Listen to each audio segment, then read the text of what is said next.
Charleston attorney and former television meteorologist Ben Pogue is running for South Carolina House District 110. In this edition of Quintin's Close-Ups, I speak exclusively with him one-on-one. And be sure to download the free Quintin's Close-Ups app in your Apple or Google Play stores. Ben Pogue, it's so good to see you. It's great to see you, Quintin. It's been a long while since we've caught up. Yeah, back in the TV days. Yes. And the last time I saw you on television was 2004. Oh, I know. Yeah, and then I got into the business completely in 2005, and it was a wonderful job to be in for a long while. But I'm really glad that I moved on. There were good reasons to move on. There was more that needed to be done, I felt, in my life, and Nina and I are very happy to be out of the business of TV. Well, as I always tell people, she is the best television news anchor in this television market's history. She's the best one in our house, unquestionably. She's the best former broadcast news person in our entire household. But she was great, and I think she really loved and valued those times. For us, that was a measure of service to our community. We felt that we were doing good things in that career, but there were other things that needed to be done. And to have our family is a blended family, and so when you're doing that, it's great to be able to get home when the day is over for most people around 6 or 7 o'clock and have dinner as a family, have breakfast as a family.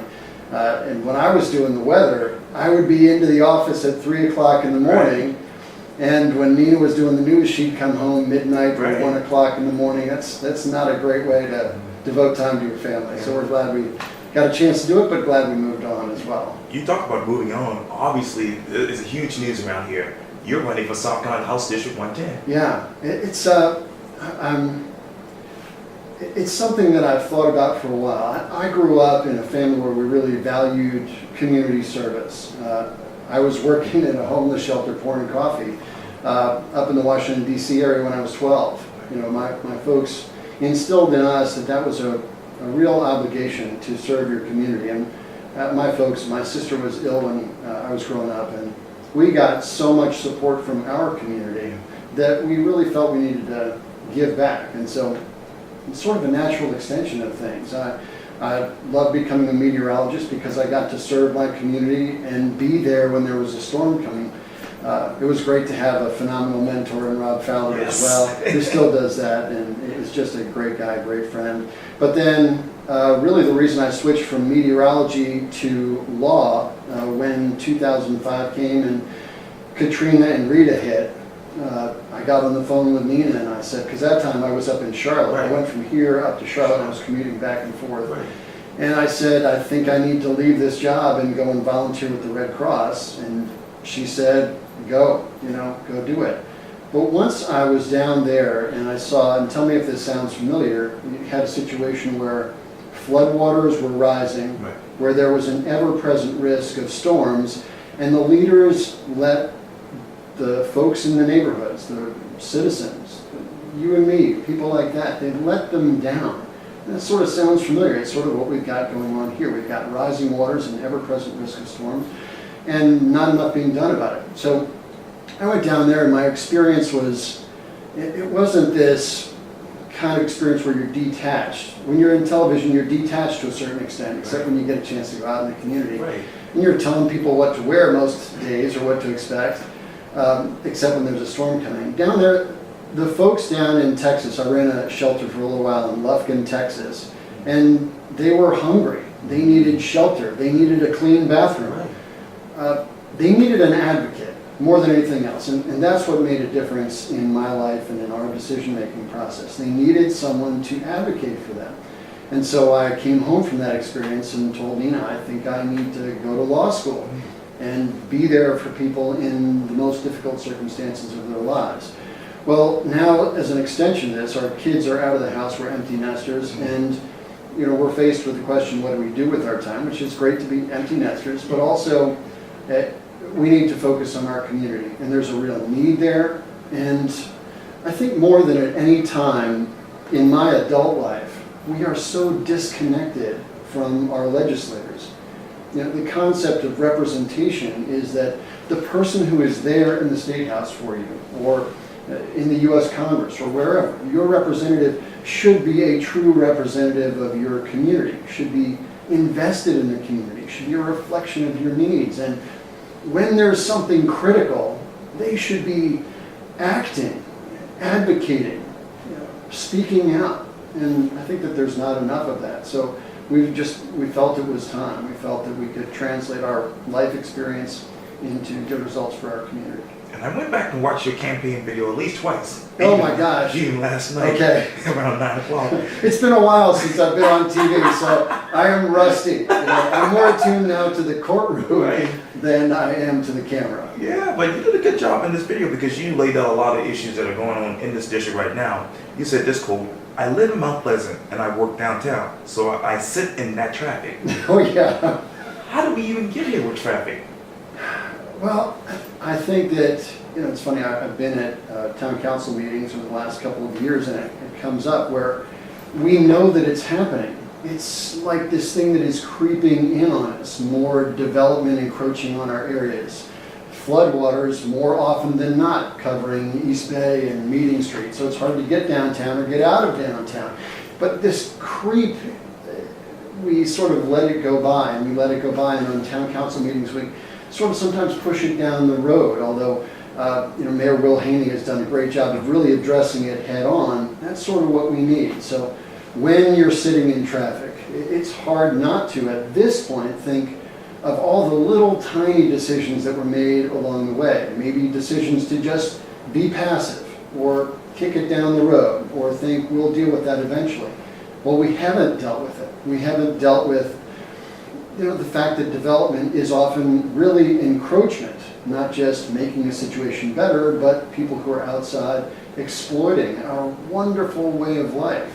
And you end up with this situation where there's just not infrastructure that catches up or keeps in line with the development that we've got going on. And it's sort of the same with flooding too. Rising floodwaters, kicking it down the road is a problem, and instead we're faced ultimately with a dire situation, which is what we're in now, especially downtown. And you also said this too, quote, "I have lived there for more than 20 years, and I've seen this area grow.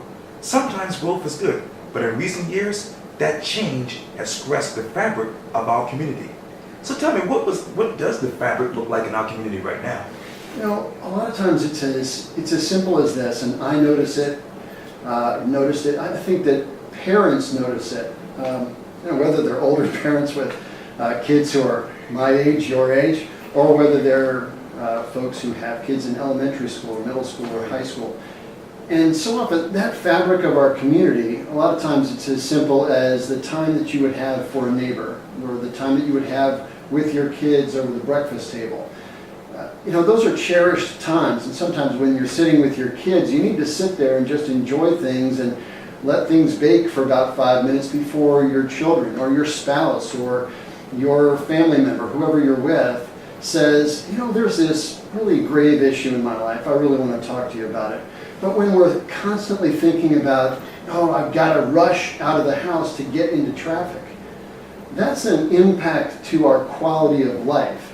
When we're spending too much time on the roadways, sitting in that traffic instead of with our families, with our neighbors. And the overall effect is we spend time that's inefficient, and we don't spend time connecting like we once did. Not just neighbor to neighbor, but community to community. We don't have enough time to focus on that. We spend our time looking for parking or sitting in traffic or arguing with our insurance company about what we need to do with our flood coverage or whether we're going to be covered at all. Those are ways in which we deal with this, and the fabric of our community suffers. Our cultural heritage here in the Low Country suffers. Our character suffers. You talked a little bit about it just a few minutes ago, but you also said this quote, "Now developers have literally paved over some of those concerns. You can see it in the congestion, you can see it when there floods, you can feel it in the quality of life." Describe quality of life in Charleston right now. I think it's stressed. And that's what we've heard since our campaign first got going, and well before that. And working with nonprofits around the area, volunteer opportunities, there are plenty of them because people are stressed. It doesn't take fixing somebody's roof who has a leaky roof or something like that, or going out with East Cooper Community Outreach or something like that. to understand that there's stress. There's stress in our daily lives. There's stress on the roadways. You notice it every time you sit in traffic. It's not like it used to be. When I was first here in Mount Pleasant, you got a lot of waves and, hey, how are you? And you go first. Right. Instead, you don't have that. And it's not just because it's not bad people are out there. It's everybody's stressed. That's what stress on our infrastructure looks like. When you don't have Wi-Fi coverage, when there's just not enough roadway to handle the traffic. Those are all ways that our infrastructure is stressed, and that translates to a community and a quality of life that's stressed as well. You also said this to quote, "Our schools are not where they need to be, not statewide or in our district, not for the teachers or for the students." Education, where are you in your mind with that? Quintin, how much did they get? How much did we reserve for education in the most recent budget that was passed by the House the other day? Right. Just not enough. We've got a lot of teachers in our district, and there are students everywhere across our district and across the state that could have a better experience. We're at the bottom tier of schools in the United States. We can do better, but the way to do better is to not simply settle for the status quo. And I heard Governor McMaster's words in the State of the State speech. I was encouraged that he seems interested in it. But we need to do more than just be interested and then take a passive role. We need to invest in education. And there are so many things that we can do to make our students better, not just while they're in high school, but to prepare them for after high school. And frankly, in a lot of cases, to make sure that they do finish high school and that they have a productive life afterward, that they produce for themselves and for their family, but also for our entire economy in South Carolina. And I believe yesterday was like, what, 1 million students who participated in the National Walkout Day? Yeah, I think it was great. And the South Carolina Governor, Henry Master, had some choice words about that. Yeah, the word that he used was shameful, and I was disturbed by that. I thought that his response was more shameful than anything the students did. You know, it's an interesting situation.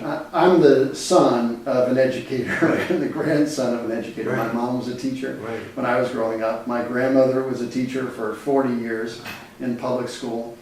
So I don't take it lightly to kids walking out of class. This is a unique situation. This is a situation where high school students all around the country look at some situation that was a devastating situation, and they are, in legal terms, what we use is similarly situated. So they're similarly situated to individuals that went through this incredible, awful experience. 17 kids lost. So when they protest, it's different. It's not simply walking out over some arbitrary political issue. They feel attached to what happened down there, and they are the conduit for change. This is their world that they are inheriting from us. They want something to be done about it. They have a vested interest. And peaceful demonstration that brings awareness of what we used to call back in the day civics in the political process, I think that that's a great thing for kids, especially given that they're in the same situation as what they feel are their brethren down in Florida. And you also said this during the campaign promo. You said this: lawmakers have lost their connection to our community. They are caught up in unethical drama in Columbia, or they are caught up in their own business or personal dealings. So if you are to be elected to House District 110, how would you connect with this community? Being a legislator shouldn't be about getting income for your business. That's not what it is. It should be about service. That should be what political service is all about. Public service, doing good for your community, and remaining connected to your community. I think that part of the reason we have these ethics problems in Columbia is because we have not just a lack of transparency, but we have career politicians up there who benefit in their personal lives and in their businesses from their position. And that can be hard to divorce oneself from when they should really be focusing on, what do my constituents want? What are the critical issues for my community? Let me actively advocate for them. We instead don't see that. We see members of the legislature who are passive when they should be actively advocating. We see members of the legislature who take positions that don't make sense if you look at their political party, or don't make sense in that they don't reflect their constituency. And obviously, you know, back in February, the Post-Courier had this huge article about several lawmakers who want to basically rewrite the Constitution for South Carolina. Yeah, it's interesting.